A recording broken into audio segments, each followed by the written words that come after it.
tinch qilsin. Bugun Hamidning uydagilari bizning uyga elchilikka keladigan kun. Shunga atdeganda opamga yordamlashdim. Qizim uyg'ongandan keyin uning qo'zig'iga bo'lmoq berdim. Dal shu chaqda eshik qo'ng'irg'i sayradi. Opam eshikni ochdi. Eshikdan qaynonam, qaynotam va Hamid kirib keldi. Opam qizg'inlik bilan ularni to'yga boshladi. Men Ranani Hamidga tutqizib qo'yib, choy damlab chiqdim. Andan ularning oldiga qo'ydim. Qaynonam choydan bir yutum o'tlayotgandan keyin Qodam, ilgari biz haqiqiy ahvolni bilmagachga, Barno qizimizni xato tushunib, qarlab qo'yibdimiz. O'z navrimizdan tinibdimiz. Ko'ngillarga azor yetdi. Shunga bizni kechirvasizlar. Biz balalarning baxti uchun, o'z balasini o'zlari beqib, qatorga qo'shishi uchun Barno qizni so'rab kelib edik. Shunga o'zlarining fikrini anglab baqayli. Mening nima fikrim bo'lsa ondaydilar. Balalar baxtli bo'lsalar, bizning boshqa fikrimizmi yo'q? Shundaq dedi opam. Shu kun bizning uyda kulki o'silmadi. Balamni beqish, ko'tirish bugun menga oshmadi. Shu kuni Hamid menga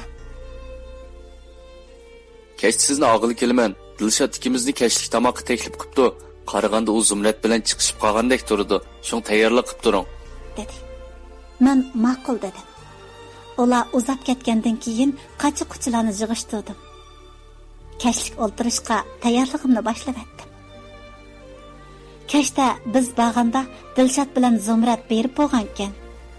Ular bizga bir ishni maslahat soldi. Ularni to'y qilmoqchi ekan.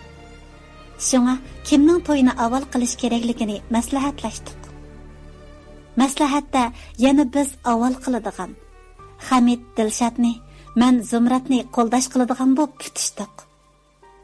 Atisidan boshlab biz to'y xati elish, to'yliq elish qatorliq to'y ishlari bilan aldirash bo'lib ketdik.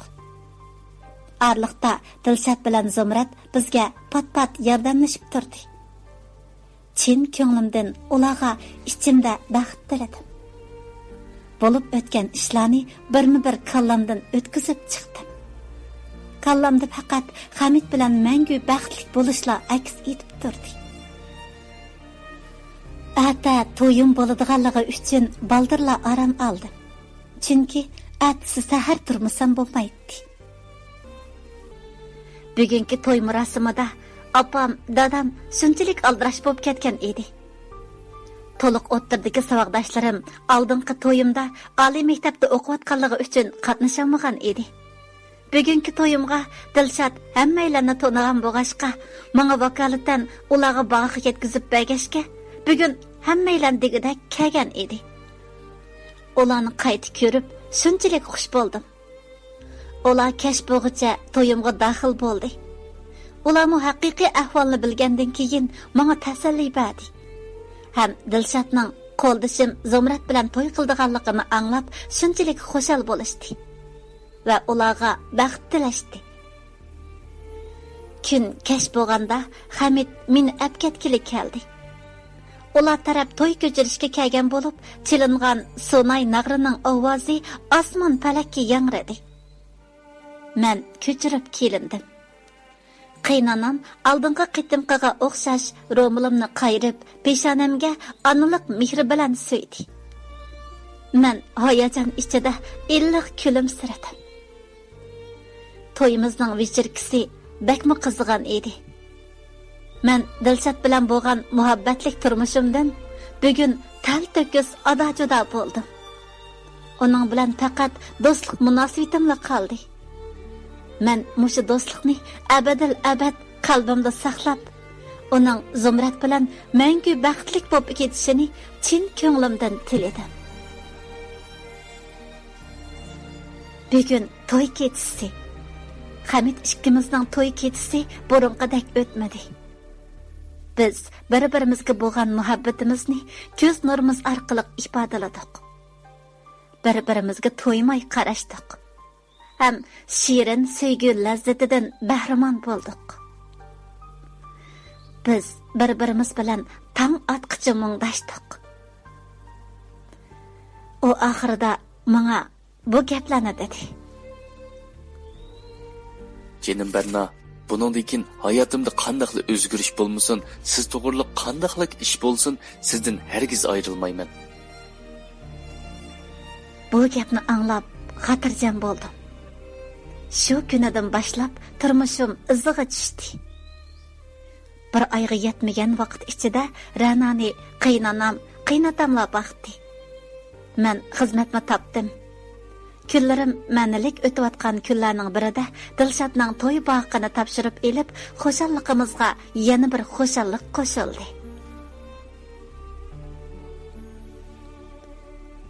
Sevimli tanışarman do'stlar. Dilshod Zumrat bilan baxtli bo'la olamdi. Buningga qiziqsanglar, diqqatinglar asarning davomida bo'lsin. Bugun Dilshodning to'yi.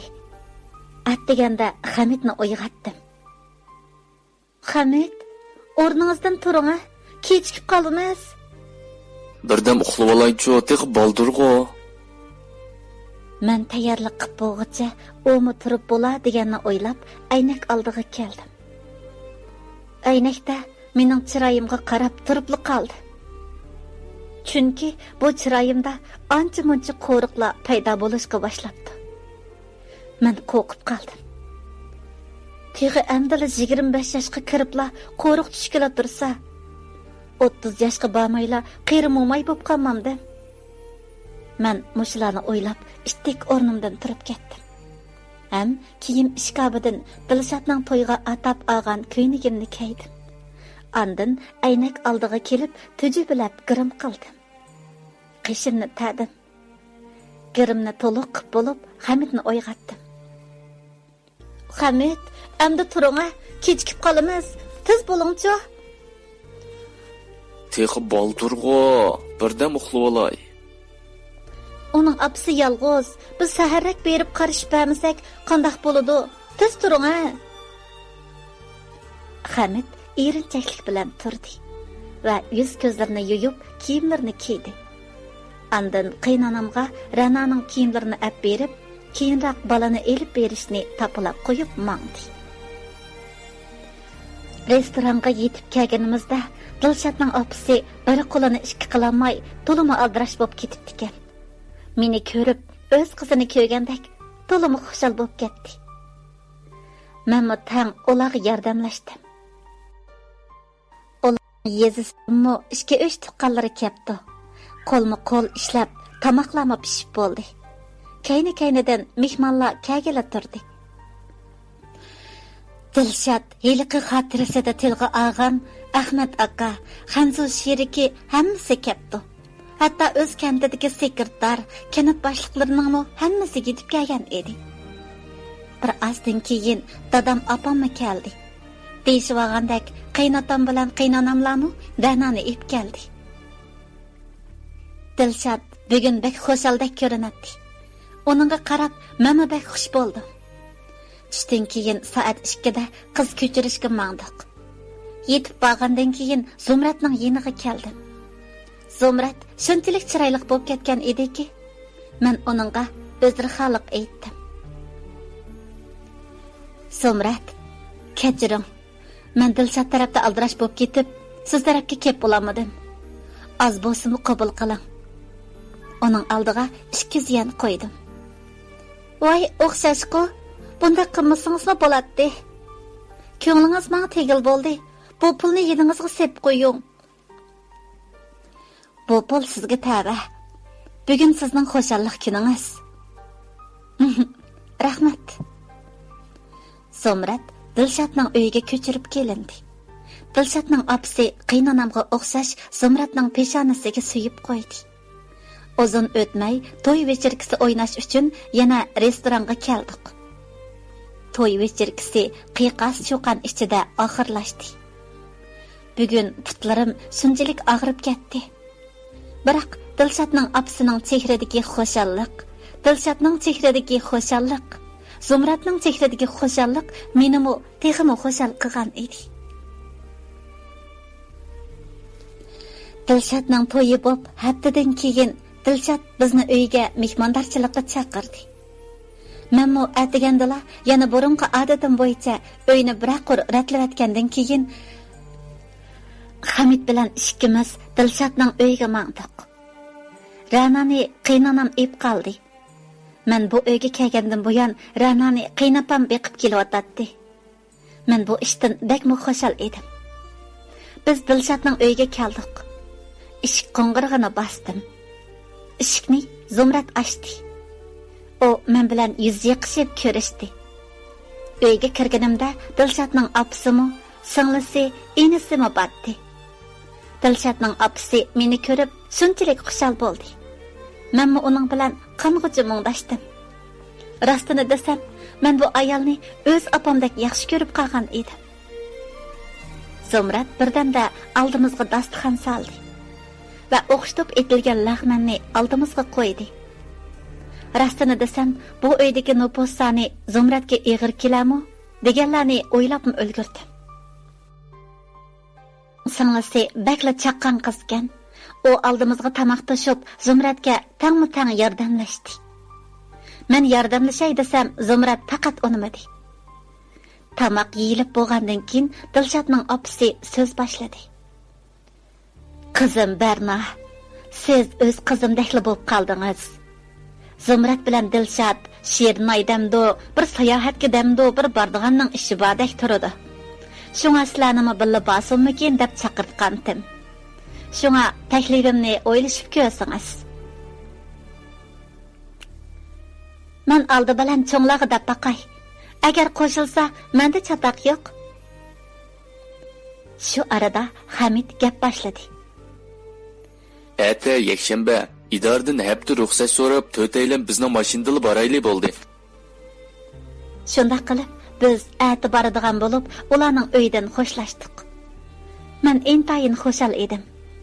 Chunki oldingi qitimliq sayohatda bir qator ko'ngilsizliklar yuz bergan. Hamidga bakmi uval bo'lgan edi. Bu qitim undaq bo'lmaydi. Shularni ko'nglimda o'ylab ulgurdim. Uyga kelgandan buyon Hamid oshxonaga kirolmaydigan, qochlarni talishib yumaydigan bo'ldi. Uning bekor vaqtlari qizim bilan o'tadi. Menmo bu ishdan nihoyat xursand edim. Bugun sahardala yo'lga chiqdik. Dilshat bilan Zumratmo biz bilan birga edi. Biz yoz oylari bo'lg'achqa G'uljining Narat sayohat rayoniga bordik. Yo'l bo'yi mashinadan lirik naqshlarni tinglab mangdik. Yo'l bo'yidagi qator daraxtlar, etizlardagi ziroatlar zo'qimni tatib turadi. Biz bu safarda cho'llardan, gulgiyah unmagan sayliq yo'llardan, egiz davollardan o'tdik. Yap-yeshil yayloqlar, suzuk daryo suvlaridan qang'ichi huzur oldik. At mindik. Dilshat at minishga usta bo'lg'achqa Zumratni atning oldiga o'ltirg'izib olib mindi. Hamid menimi minishga da'vat qilganda zadala unmadi. Chunki men atdan qo'rqatdim. Biz kigiz uyda uxladik. Sap havodan huzurlandik. Kashliki to'lin oyni, yulduzni tomosha qildik.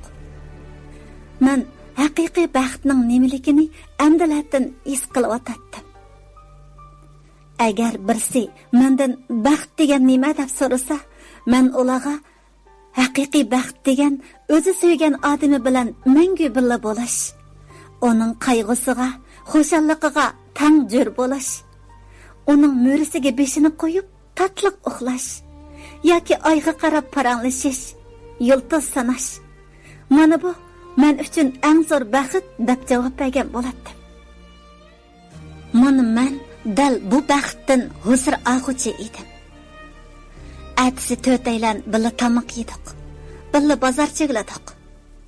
Qaytib kelishimizda Urumchida bir kun turib qoldik.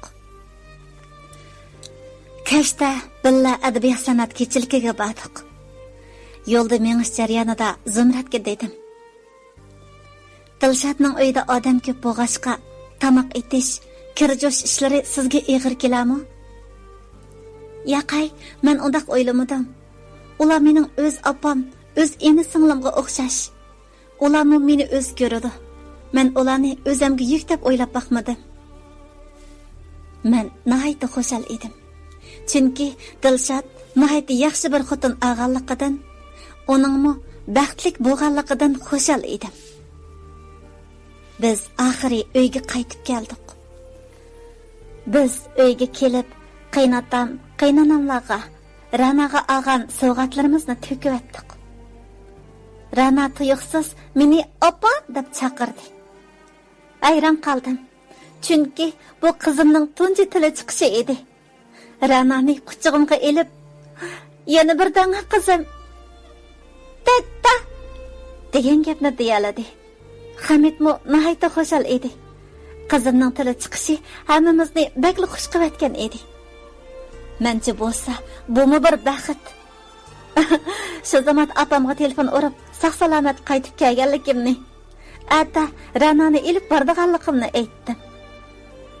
Tang sahar hammalarga nashtalik berib o'tib, Hamid bilan birga Ranani, ondan opam dadamga olgan sovg'atlarimizni ilib, opamning uyiga mangdim. Opamga olgan narsalarni berdim. Rananing tili chiqqanligini deb, ularni xush qilatdim. Hürmetlik anlıqçılar, anlavatqınlar Təqdir namlıq muhabbetlik eserinin en ahırkı qismi. Eserge qimmetlik fikirlerini qaldırışınlarını chin dilimizden ümit qilamiz.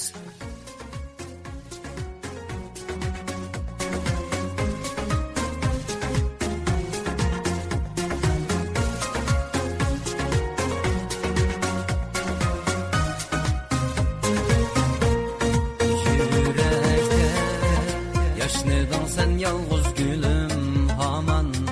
Ahar menim tiligimde bulgun mengü aman. Bilmez gök asman, yıldız edim, özüm pinhan. Gel emdi söygümüzü buzun cahan.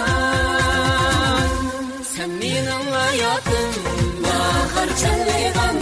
Sen benim hayatım, suyup kanmaygan. Sen benim hayatım, bahar çalıgan. Sen benim hayatım, suyup kanmaygan.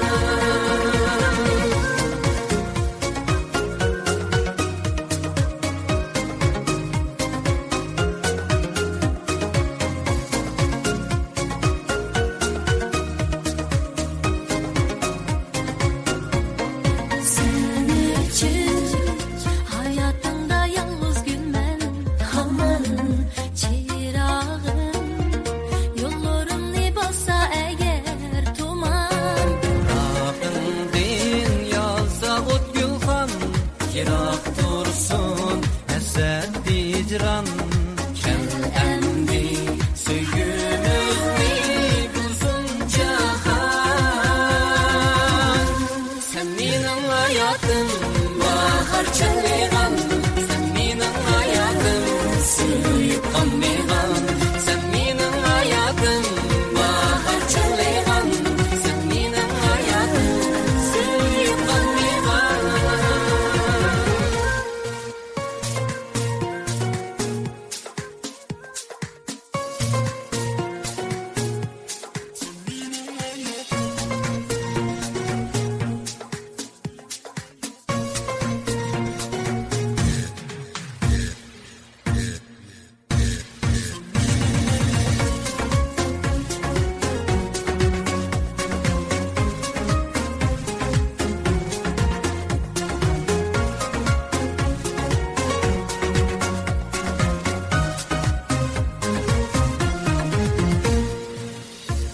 Sen benim hayatım, Sen benim hayatım, sen benim hayatım. sen benim hayatım. Sen benim hayatım, bahar çalıgan.